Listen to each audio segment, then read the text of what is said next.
Um, in the last video we have completed the discharge tube experiment for cathode rays and कैसे कि हम लोग देखें कि E by m value for cathode rays जो आता है वो constant होता है and it does not depend upon the nature of the gas present in discharge tube. It is an independent value 1.76 into 10 to the power 11 coulomb per kilogram and it is the highest value for any ray.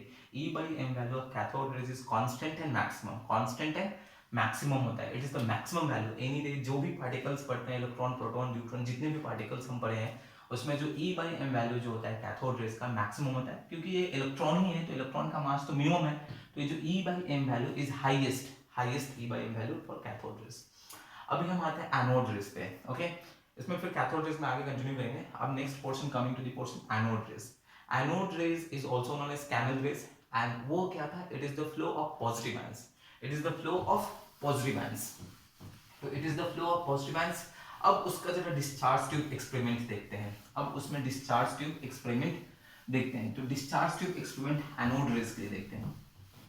तो अभी देखो same diagram बनाना है. मैं अब थोड़ा रफली बनाता हूँ. It is the flow of positive ions flow करते हैं उसको थोड़ा लिख लेना. It is the first point it is the flow of positive ions. It is also known as canal rays. Second point है discharge tube experiment for anode rays. अब इसमें थोड़ा प्लेट्स को अपोजिट रखना है. अब यहाँ पे हमें जो रखना है इस साइड. अब इस साइड आ जाएगा पॉजिटिव और इस साइड आ जाएगा नेगेटिव. यानी इस साइड आ जाएगा कैथोड प्लेट और इस साइड आ जाएगा एनोड आ जाएगा. ओके इसको हम चाहे ऐसे बैटरी से कनेक्ट कर सकते हैं. ऐसे पोर्शन ठीक है. ये बैटरी से कनेक्ट हो गया. ये पोर्शन आ गया. अब इसमें ग्रिड फ्लूइड भी होता है. GRID ग्रिड भी लगा रहता है. बट अभी मैं ग्रिड यूनिट को नहीं लगा रहा हूँ. क्यों? क्योंकि अभी तुम लोग जस्ट क्लास 11th में हो तो वो ग्रिड यूनिट अभी कुछ नहीं पढ़े तो उसको मैं हटा दे रहा हूँ. उससे कुछ फर्क नहीं पड़ने वाला. ग्रिड को मैं हटा कर सिंपल फॉर्म में बता रहा हूँ. तो प्रेशर जो होता है this is 10 to the power -2 से 10 to the power -4 atm. Same conditions. Voltage जो हो गया 10 टू द पावर 4 वोल्ट हो गया. अभी सेम इसमें हाइड्रोजन गैस डालेंगे. तो स्टेप 1 हम पढ़े थे क्या डिसोसिएशन. तो वही सेम स्टेप 1 डिसोसिएशन. तो हाइड्रोजन जो हो हाइड्रोजन प्लस हाइड्रोजन देगा. स्टेप 2 क्या था आयोनाइजेशन. तो वो सब वहीं से अभी पहले समझ लो. Step 2 is ionisation. तो ये H gives H plus 1 electron and these things are happening in this discharge tube. तो अब ये देखो इलेक्ट्रॉन इलेक्ट्रॉन इलेक्ट्रॉन इलेक्ट्रॉन इस साइड क्योंकि प्लस इधर है इलेक्ट्रॉन तो इधर चला जाएगा. H plus ये पोर्शन.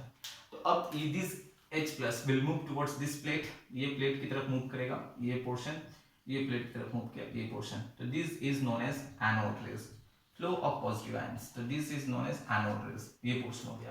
ओके अगर हम इसका E बाई एम वैल्यू देखेंगे. E बाई एम वैल्यू अच्छा ये with respect to H plus ये मूवमेंट कर रहा है क्योंकि ये जो आयन है ये H प्लस वाले आयन मूवमेंट कर रहे हैं. तो मैं रिलेटिव वैल्यूज पुट कर रहा हूँ. तो इस पे चार्ज कितना है 1. मास कितना होता है 1.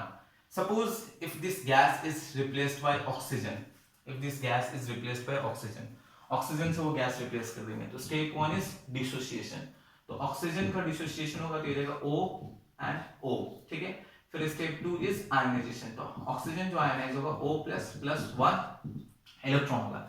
तो इस ट्यूब के अंदर में आ जाएगा electron electron electron. Instead of H plus it will be O plus. अब ये O plus will move towards this plate and this is known as anode rays.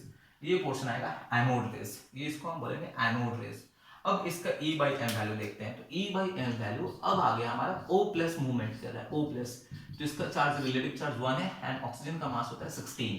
अब जरा वैल्यूज को देखते हैं. इसका E बाई एम वैल्यू जो आ रहा है H प्लस वाले केस में 1/1 था बट इसका E बाई एम वैल्यू आ रहा है 1/16. वैल्यू सेम या डिफरेंट है? वैल्यू सेम है या डिफरेंट है? It is different. फिर देखो अगर हम उसी तरह नाइट्रोजन गैस डालते हैं तो सेम स्टेप जो होगा स्टेप 1 इज डिसोसिएशन. तो नाइट्रोजन जो होगा वो डिसोसिएट होगा नाइट्रोजन एंड नाइट्रोजन देगा.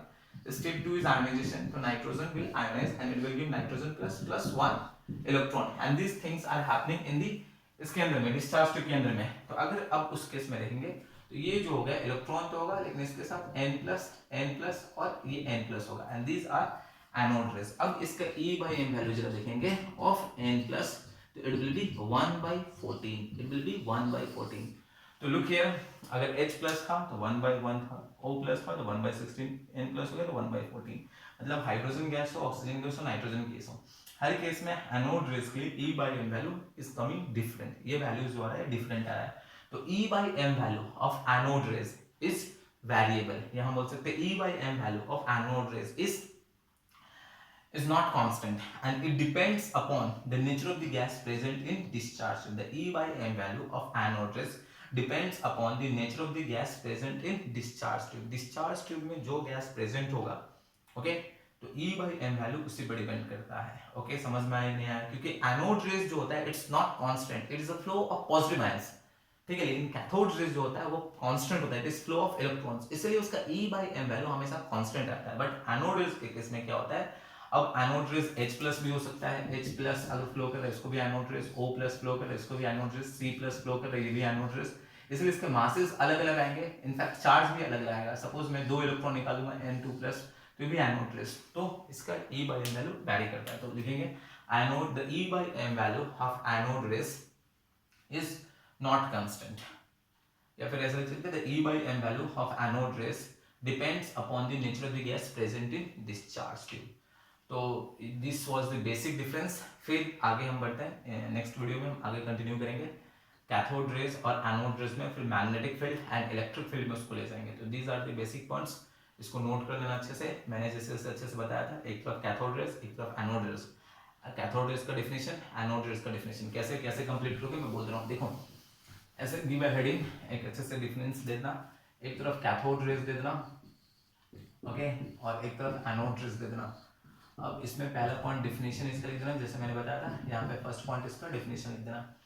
सेकंड पॉइंट इसका डिस्चार्ज टू एक्सपेंट, इसका भी सेकंड पॉइंट डिस्चार्ज टू एक्सपेंट, जैसे जैसे बताया स्टेप 1 स्टेप 2, एक एक गैस लेके, हाइड्रोजन गैस लेके, ऑक्सीजन गैस लेके, नाइट्रोजन गैस लेके, यहाँ पे भी हाइड्रोजन गैस लेके, ऑक्सीजन गैस लेके, नाइट्रोजन गैस लेके. फिर E by M वैल्यू यहाँ पे लास्ट पॉइंट में लिख देंगे, E by M value of anode raise जो होता है. हाँ, सेकंड पॉइंट इसका, सॉरी ये नेगेटिवली चार्ज था, सॉरी इसका सेकंड पॉइंट क्या था, इट इज नेगेटिवली चार्ज्ड, इसका second point it is positively charged, ऐसे लिखना. फिर थर्ड पॉइंट में डिस्चार्ज टू एक्सपेंट, इसका थर्ड पॉइंट डिस्चार्ज टू एक्सपेंट, और फिर उसके बाद इसमें सब कुछ मेंशन कर देना, यहाँ डायग्राम बना के, यहाँ पे भी डायग्राम बना के सब कुछ मेंशन कर देना, और पेजेस को आगे रखना, क्योंकि आगे फोर्थ फिफ्थ पॉइंट ऐसे ऐसे पॉइंट है, ठीक है. इलेक्ट्रिक फील्ड में ले जाऊंगा, मैग्नेटिक फील्ड में ले जाऊंगा, फिर हम देखते हैं electric field and magnetic field में अगर रेज खुले जाते हैं तो फिर क्या होगा. ओके, तो मैंने एक क्वेश्चन पूछा था लास्ट वीडियो में कि E by M ratio, what is the second name of E by M ratio, तो उसको लिखेंगे. And also I am giving एक छोटा सा क्वेश्चन दे रहा हूँ, इसको जस्ट कमेंट सेक्शन में लिख देंगे.